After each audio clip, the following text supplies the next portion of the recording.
I'm Judy Zelina. This is the Millcreek Government Channel. Emma's Footprints was founded in memory of Emma Catherine Daly, who was born into heaven. Since 2013, Emma's has been walking with pregnancy and infant loss families in their grief journeys, providing care and support as they travel down this difficult and often lonely path. Emma's ensures that no family has to walk alone. Joining us on the program today is co-founder Tracy Daly, and she's going to be sharing their mission and story. And also today we will be meeting Tika Nixon. She is the Director of Prevention. Tika is a birth doula, and she will give us information about the Birthroot Community Doula Alliance. Tracy, thank you for joining us on the program. Hi, I'm so excited to be here. Thanks I for know having this is me. your first time here. Yes. So what I'd like with you, this being the first time, give us a little bit about your background and some background on Emma's Footprints. Yeah, so I have the pleasure and honor of being Emma's mom. Like you mentioned, she was born into heaven when I was 8 months pregnant. She will be 15 this year. Oh my goodness. On May 30th. So I look young. I look like I'm 18. I was just going to say, you look 15, you know.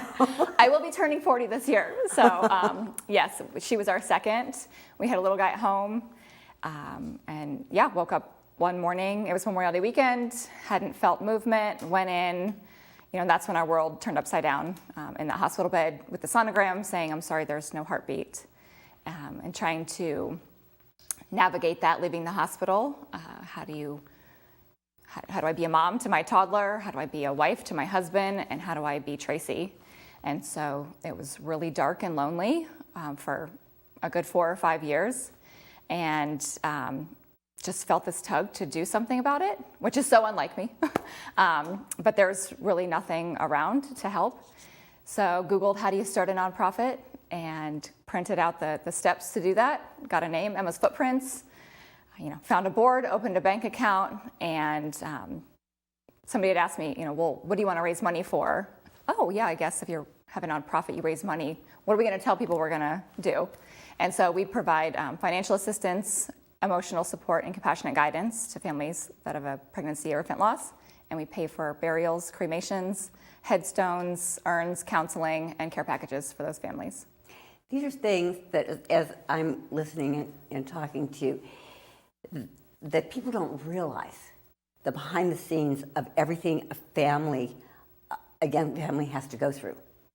Yeah, so getting that news in the bed that day, I mean, Right. I had just gone in, I didn't have an overnight bag or anything. I was not prepared, and a lot of it is hazy, and, I think I disassociated a little bit from my body, but it's like, oh, I have to deliver my dead baby, oh, wait, that's I have to do that.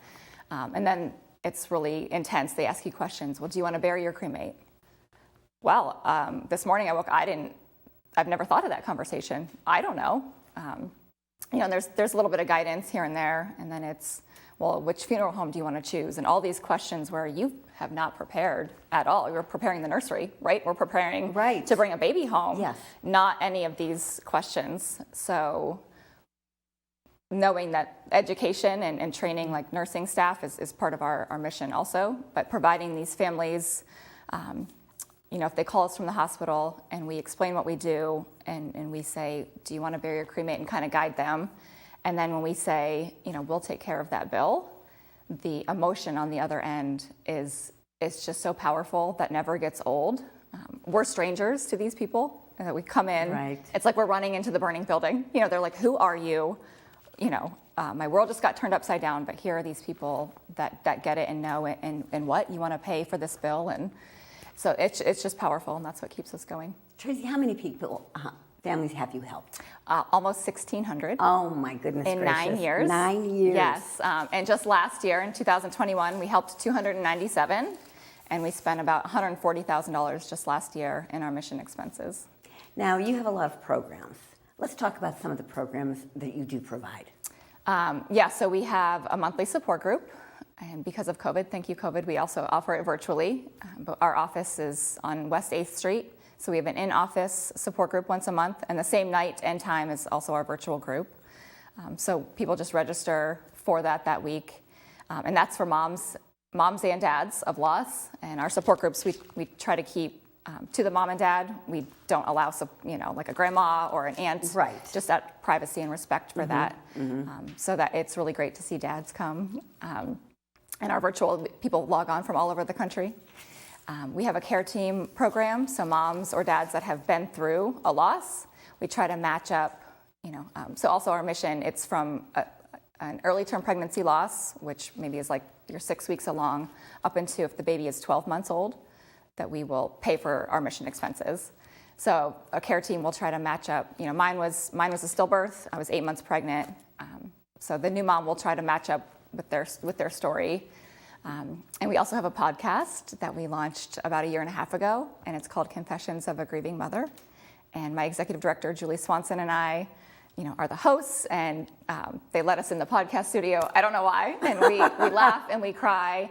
It's really intense, but it's amazing to give this an opportunity for the families to tell their stories. This is amazing how you have turned such a sad tragedy into something that is so helpful to other families. And it's very humbling to be in support group and to hear families. And what I love is that families, because we're growing so much in the community, people know who we are. Right. Families, will be in support group and they introduce themselves and tell a little bit about their story. And we hear like, my loss was 2 weeks ago. Oh my goodness. And so people are finding us faster. They're getting involved faster and leaning in, which I'm so proud of. They're so brave and courageous. And then they'll look at me and say, "You've literally saved my life." And I can't handle it, and I just start crying. I can imagine. There's a lot of tears, and emotions with each family that you meet. Yeah, every It's story almost is so like different. Just starting all over again with them. Now, what do you want the community to know about Emma's? I want them to know that we're here. I want them to know, not love when a family calls, but when a family calls and we get, maybe the social worker at the hospital calls, and then we get a coworker calling for the same family, or a sister, the aunt. And so the community is knowing more about us. And so it's great to be like, yep, we know about that family, and we'll reach out. So just that we're here and to call. Even if you have a question, we get a lot of questions on our Facebook of, hey, my sister just had an early term loss. What can I do for them? So we can help answer those questions if you're a family or friend and want to know, how can I support? If medical people can call us, nurses, families, friends, coworkers, or the families themselves if they've experienced a loss. Okay. Do you have any fundraisers? We do. So we have our annual Memorial Walk. This year it is the last Saturday of September at Penn State Barrand. And that is, we have about 1,000 people that come. People register their babies' names, come bring their friends and family and walk in memory of their babies. And then our annual gala that we just had in March is, they're our two biggest fundraisers of the year. What is the annual gala? The winter gala is, we like to get really pretty and raise money. It's at the Ambassador, and it's dinner, it's dancing. It's fancy. Yes, yeah. It's fancy. As you get older, you need a reason to dress up. So we put on nice dresses and just have a really good time. And it's really powerful to see the people there. Now, you have really grown through the years. You and I have talked. You have, how many people are working in your organization right now? We have 6 staff right now. And just even the last year, it's gone from 2 to 6 really rapidly. And when you were talking about the 6, with their titles, everybody has their own certain niche. This is how you've been able to expand too, because it's not one person doing everything. You've recognized the need. You need someone who has more expertise in this area, and you were able to do that. So good for you. Well, thank you. And as my coworker is going to come on here in a second, but I've had this, looking at the families we help and noticing a lot of our Black and brown mamas, we help pay for services for, but then we weren't seeing them, like at support group or utilizing our counselor. We have Pam Pressler, who is phenomenal, that we pay for sessions for, and having this tug on my heart to help our brothers and sisters more. And that's how I met Tika, who was this doula who had this, thing on her heart. And then looking at the Erie vital signs statistics. Okay. And the numbers of our Black babies that are dying is 22.8%. Oh my gosh. Compared to 4.9% of white babies. And so I had never even ever dreamed of starting a nonprofit, first of all, but done that, have grown, and never dreamed of maybe helping to prevent some of these stillbirths, miscarriages, infant loss. Right. But looking, just at the stats, and that 60% of stillbirths are preventable, and this happens so much. So anyway, feeling that tug, meeting Tika, and like, hey, we got to do something about this. Nobody else is. So we're how going to. have you expanded? We launched our prevention arm of the organization, which is the Birthroot Community Doula Alliance. Okay. And Tika will tell you all about that. Okay. Tracy, it has been so wonderful to have you on the program. This is a wonderful organization. I know there are viewers out there, I'm sure, that did not even realize that you were there. Probably, if it's not them, they may know somebody that can benefit from your services. Yeah. So thank you so much for turning all this around and growing and being a vital, important part of our community. Thank you. Well, thank you. Can I say one more thing? You sure can. Also, it does not matter when your loss occurred. I meet women, they'll say, where were you? I wish you were here when I had my loss. And I say, we're right here. It does not matter if it was 2 weeks ago, 5 years ago, 40 years ago. We can help love and support and encourage and just bring you into this lost community. So. And I think that's important for the viewers to know, that it's not just something that might have just happened. It doesn't matter when. Weeks ago. Come join us. I'll give you a big hug. And she gives hugs too. I do. I'm a hugger. So thank you so much. It was really nice having you on the Thank program, you for having Tracy. me. And I am so excited to hear more about the Birthroot Community Doula Alliance with Tika. She'll be joining us, and she'll be explaining that program to us and giving us some valuable information. Yes. We have Tika joining us on the program now, and Tika is going to be talking, Tika Nixon is going to be talking about the Birthroot Community Doula Alliance. So Tika, welcome to the show. Thank you for having me. Now, when did you join the Emma's family? And give us a little bit about your background. Well, my name is Tika Nixon, as you said. I'm a birth doula by trade, and I'm also a certified lactation counselor. I joined Emma's in January of 2021 as their director of prevention. And what my job with Emma's is to help provide and kind of reduce the preventable infant mortality as much as we possibly can. We have recognized, and one of the reasons that we partnered with Emma's is because they were recognizing that they were serving a lot of the Black and brown population. A lot more of their participants happen to be Black and brown. And as a doula, I know that doula care and support can help reduce infant mortality and really maternal mortality and morbidity rates. So we partnered together to see how our missions combine. Okay. Seems like they combine just well, very well. What is the Birthroot Community Doula Alliance? And again, how did it originally come to be? So Birthroot Community Doula Alliance was kind of born from, my previous job was I was a birth doula and a caseworker for the student parenting program for Erie's Public Schools. Okay. And I helped walk the participants that were expecting babies through their pregnancies, and then I would attend some of their births, and I would help them after they delivered. Some of our girls, I still call them my girls, Right. They wanted to breastfeed, so I helped them do those things too. And what I recognized was that a lot of our participants had parents, aunties, cousins, older sisters that were childbearing age as well. Okay. So I wanted to reach out and help those women as well because they had questions. I would have a home visit with my student, and then her mom or her aunt or her sister would come along, and we'd have a conversation about pregnancy, that they hadn't had access to that information before. So I wanted to reach out and help women outside of the grant through the school district. So that's kind of where Birthroot came from. We were able to train 9 doulas in the summer of 2020, if you believe it, during the pandemic. And kudos to you. Yeah, it was amazing.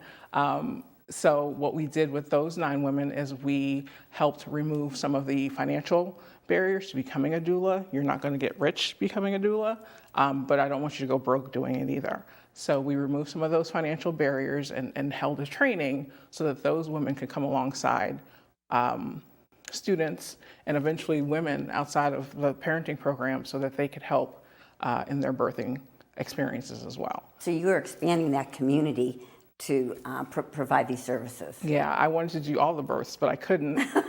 So we found some really, really awesome women that are already community focused. Some really awesome women that were kind of masters in their own spaces, in different spaces of industry and social services that really just wanted to extend it to being a doula. So we were able to train them. I met with Tracy for the first time, and our missions just kind of combined, and we saw how they were connected. And Tracy's fantastic in thinking and knowing that, you know, what can she do to help Black and brown birth, except besides turn to somebody that's already doing the work. So it was important for her to find somebody that was doing the work, that was a part of the community and providing those services, and just kind of help me do it. So that's how Birth Root became a part of Emma's Footprints. Well, we're glad you're here. I'll tell you that. We keep saying the word doula. What is a doula? Sure.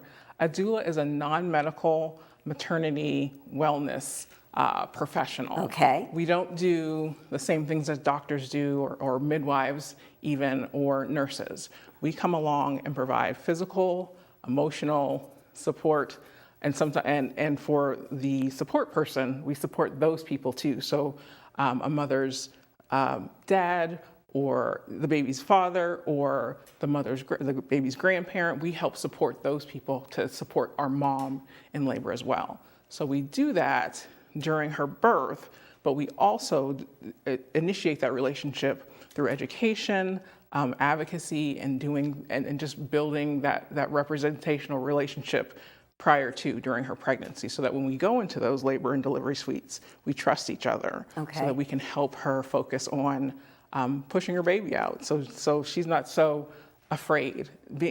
Delivering a baby can be very intimidating.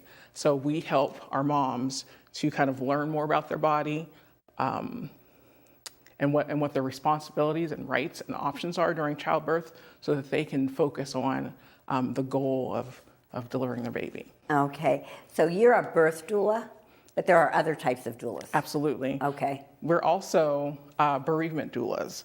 Working with Emma's Footprints and Tracy, we've recognized that there's a necessity to be able to assist a mother in the case of pregnancy loss or the death of an infant. So we are also training currently to be providers of bereavement services for our mothers as well. Oh, wonderful. And again, how many doulas do you have? We have 6, 7 counting me, and then we are currently training 7 more birth and bereavement doulas, so that we can, as we expand, we need more doulas. So we are expanding, and we're providing those services to the Black and brown mothers in the community. Okay. Training. What type of training is needed? To be a birth doula, there's different aspects and different training programs. We utilize a program by Heidi Faith. It's the Still Birthday training curriculum. It's a self-study program, but we're doing it as a group. It's better, I think, to partner with and to be kind of yoked with other women that are going through the training. So we're doing the training together as a group. Okay, now who would be eligible for birth root doula? A birth root mom would have to be a Black or brown mom who's experienced a birth and is going to deliver her baby at either of the 2 hospitals in the city. Now, how are people referred to you? We are, because we're expanding and we're growing, and we've served over 35 women since we started in October of 2020. We have been getting lots of referrals from other moms. We get referrals from midwives, we get referrals from other community organizations, we get referrals from Facebook. So we get referrals from almost everywhere. And as we grow, those referrals they start the partnerships with those moms and with those families. Okay. Now, do you just service Erie, the Erie area, or are you out in the community or the county? We will serve any woman who is going to deliver at either Allegheny Health Network, St. Vincent, or Hammett. So we do have some moms that are in the Wattsburg area, and they will deliver there. So we typically serve within the city, but we have served in the county as well. Okay. And where are you located? We have a beautiful building. We were able to partner with the Erie Center for Arts and Technology, and we have a beautiful suite in the ground floor of that building. We're located at 650 East Avenue in Erie, Pennsylvania, in Suite 106. And basically, you're the director of prevention. I know the statistics that Tracy gave me of mortalities in brown-black babies is just astounding to me. How do you work with them, and what are some of the steps to help them have a safer birth or to take care of themselves?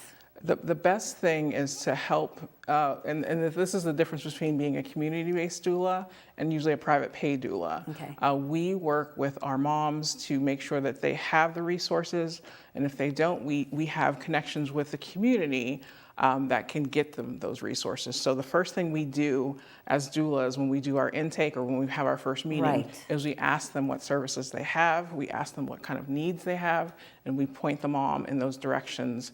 And because we have working relationship with those community organizations, we can call them up with them to make sure that they have the things that they need so that they can really focus on growing and birthing their baby. It's really hard to do those things and to be focused on your baby if you don't have food or you don't have a house. So we focus on those things first and foremost so that they can focus on being a mom. Okay. And I know volunteers are very important in different organizations. Does Emma's ever have a need for any volunteers in any area? We do a lot of work with our community.